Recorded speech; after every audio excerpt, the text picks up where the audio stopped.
Song number 23, Banana Split. Delicious.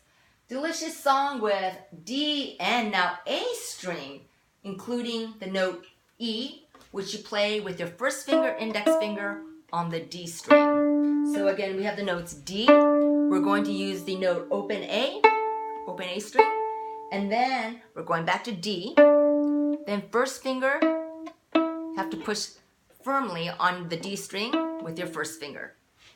Here we go. Get my violin hole with the thumb next to the first tape on your fingerboard. Make sure you have a space underneath your thumb, in between your thumb and your fingers.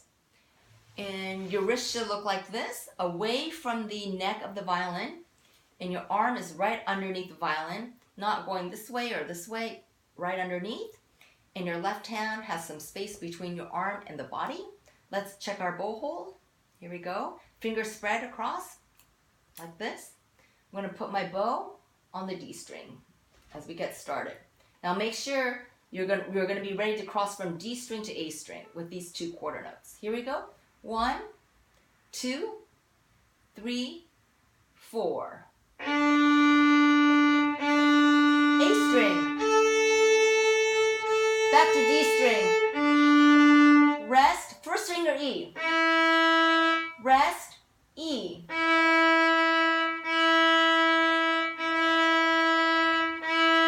Open D. Rest. Open D. Rest. Freeze. And then put your violin down.